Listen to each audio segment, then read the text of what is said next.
What's up, everyone? Welcome to Max's Football Playbook, your go-to spot for power rankings, weekly game predictions, and off-season discussions like the draft or free agency. This is episode 2, and today I'm going to start a new series based on my off-season plan for each team. To do this, I will use sticktothemodel.com general manager mode to go through the free agency, trades, and draft process. Today's team is the Las Vegas Raiders. They have the number 1 pick, so it makes sense to choose them as the first one. So let's get into this process. With the Raiders, they desperately need help at quarterback, offensive tackle, interior offensive line, cornerback, and wide receiver. Starting with potential cuts we can make, we should cut Geno Smith. Reason is because they're going to move on from him, and he saves you a ton of money. Next up, another guy I could consider cutting here would be Alex Kappa. But I'm going to keep him because I think he's a good depth offensive lineman who can start where needed. So let's look at the trades that are being offered to us. Steelers one is good and it's realistic. Same for the Colts. Bears, not as much because Brisker is going to be a free agent, so I don't know how that one's going to happen. I like the Baltimore one because this team does kind of need an interior linebacker. I don't mind the Michael Mayer one, but I think I want to keep him because I think he can be a good addition to this offense, and Kubiak likes to run formations that use 3 tight ends, so he'll be used a lot more in the system. After looking at these trades, let's take this Baltimore Ravens one because they do need an interior linebacker, and this is good value for Trenton Simpson. Then let's trade Trey Tucker because we get a 3rd round pick, which could help us find a younger guy and a guy that Kubiak likes. With our RFA tenders, we're going to bring back Jordan Meredith because he's a good depth offensive lineman who I think could honestly start next season. Thomas Booker, I don't think he has the talent that you want him to start.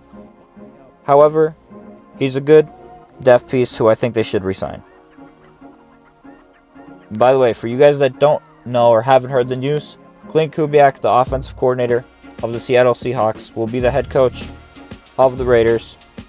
So when we're signing these free agents, we're going to be doing a lot of like Clint Kubiak type fits that he has chemistry with and are realistic to sign based off that chemistry. But with our re-signings, let's bring back Malcolm Kuntz. His value is actually $10 million. The site is a little bit off on some of the values of these players. We bring back Kuntz because he's a good depth piece and he could be your edge 2 or 3. Then, this team desperately needs cornerback, so we're going to take Eric Stokes, whose value is really like $7 million, but we'll pay him $8 million here because that's just as low as I can go. Let's actually sort this by position because I think it's easier. Kenny Pickett, you have Aiden O'Connell, and Fernando Mendoza, so I think you should be fine.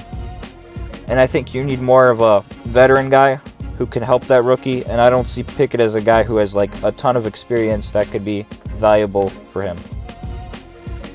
Here, I'm going to let Zamir White go, but I'm going to bring back Raheem Mostert for $1.2 million because that's about what he's worth.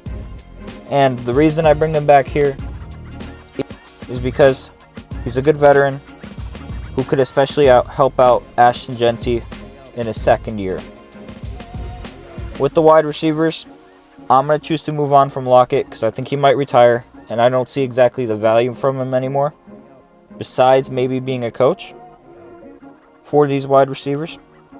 Alex Bachman, I don't want to bring him back either because he doesn't really have much of that experience factor that you like, even though he's an older player. And I think you got to get younger within that wide receiver position. Here with the tight end position, I was thinking about bringing back Ian Thomas. However, I'm not going to do it because I think Kubiak would like to get a tight end of his choice in the draft.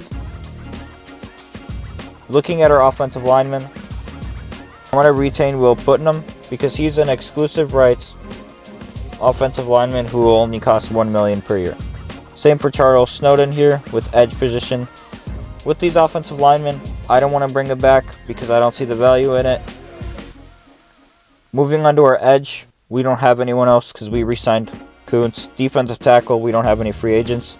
Here, linebacker, I'm not going to bring back Devin White, John Radigan, or Jamal Adams because I think the one that is the best out of all of them is a Landon Roberts. He should be valued at $4 million. Reason why you bring him back is because he's a veteran and a guy who could be middle linebacker too in that defense.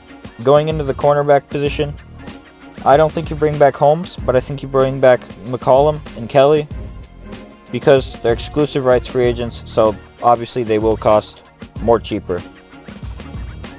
Then, safety position, I think you got to choose between either one of these guys, but I'm going to take Lonnie Johnson.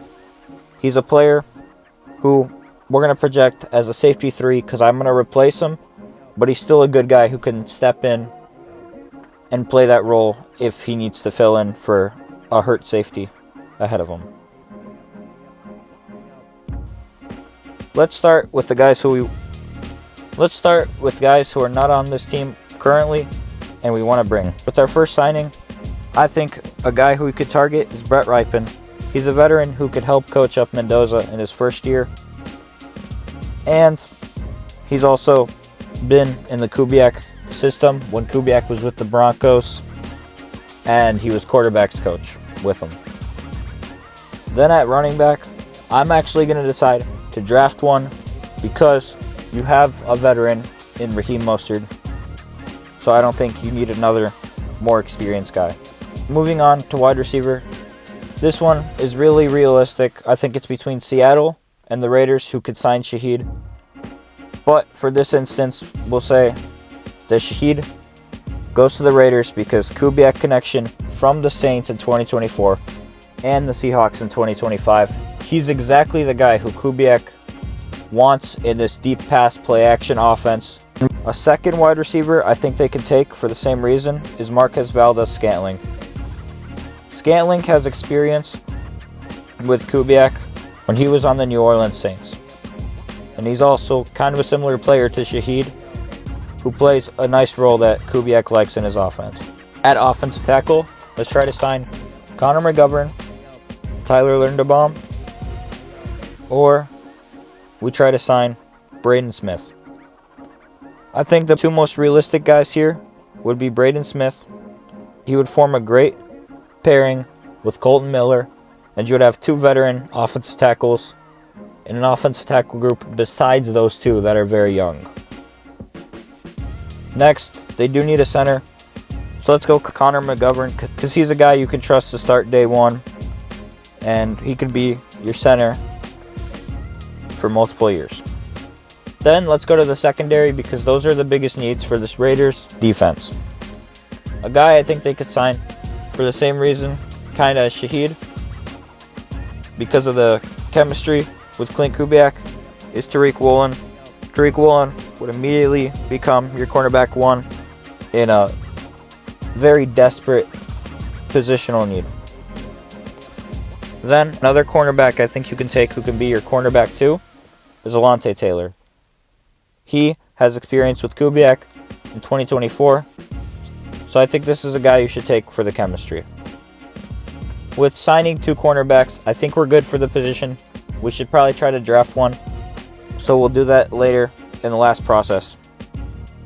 Then, like I said, I did want to target a free safety to take over the role of Lonnie Johnson, so we'll do that with taking Brian Cook. And now, I think it's time to bring in the biggest trade of the video, which is going to be the Max Crosby trade.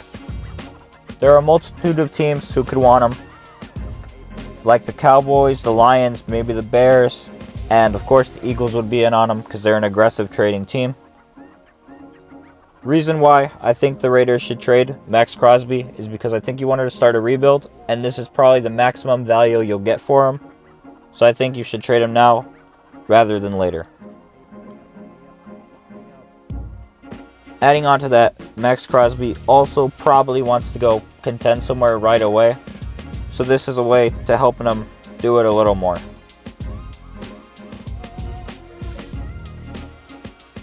As you can see, I picked the Cowboys here. I think the Cowboys would do it because they have good draft pick value, which can make it an easier trade, and they also have Osa Odigizua, who is a young defensive tackle who could be a defensive tackle player swap in this trade. Moving on, after trading Max Crosby, a big need is we have to sign an edge to replace him, and a guy who I think would be worth it is Boye Mafe. Like I said many times, the Kubiak connection, and he's a guy who, of course, his talent level will not be able to replace Max Crosby, but edge position wise, he's a good guy who can be your edge too. You just got to find your first edge, which we'll try to do in the NFL draft. With that, let's get into the NFL draft. Of course, we have the first pick.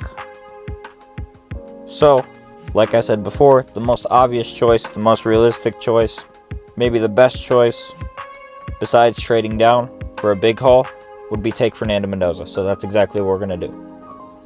Then, we do have pick 20 from that Max Crosby trade. And here, I would like to take a defensive tackle or something around those lines, but I don't exactly like the value. So let's look at what offers we have. Let's take this Rams offer because it's a fair deal.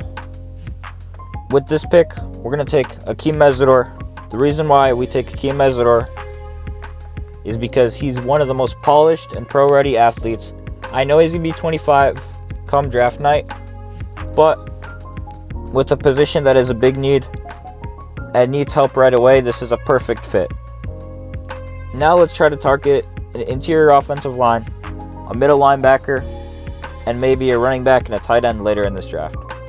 Here I see two guys who immediately address that in Anthony Hill and Emmanuel Pregnon, but I'm going to take Pregnon because I think the most important thing is making sure Fernando Mendoza is not a bust.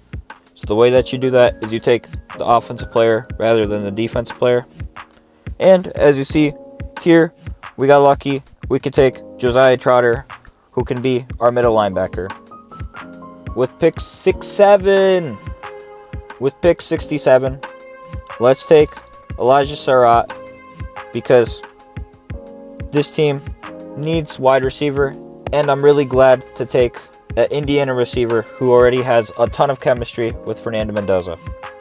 Surratt is a player who isn't that fast, but he's one of the most smart players in terms of getting open. He wins with IQ and his route running / footwork.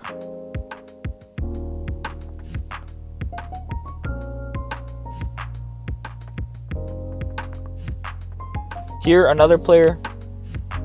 Here, let's take Kyle Lewis. He's an interesting player because he's kind of a smaller player, which means he has the ability to be a linebacker. However, because he's small, he can also be a safety. So let's take him because we can use him in multiple roles. Next up, I did say we want to take a running back, and a guy who I really like here is Kaytron Allen because Mostert, he's an elusive back. Same for Genti, he's an elusive back. How about we get a good guy who is good at pass blocking and is a good red zone threat in Kaytron Allen. Like I said before, I wanted to take a tight end, so let's take the best available in Justin Joly. And now we only have 3 picks left, so we're mainly just looking for depth pieces. Here, I think you can take Devin Marshall or Nadeem Tucker. I'm going to take Nadeem Tucker because you can never not have enough edges. And Tucker is an interesting player where he's smaller and he's really good at pass rush. And he's also a guy who balled out in the Senior Bowl. Let's bet on that hype that he's been showing us and his stock trending up and take him right here over Marshall. As you can see here, we can still take Devin Marshall, so we'll do that as well. With our final pick, 219, let's build up in that trenches and get Emil Wagner. I hope I'm saying that right. Out of Notre Dame. Boom. There we go. That's our offseason plan for the Las Vegas Raiders. Let me know what you guys think about it. As you can see here, we got the whole summary. We got a B. Let me know what grade you guys would give me on this. And I appreciate you guys for watching this video. Please like and subscribe. And until next time, see you guys.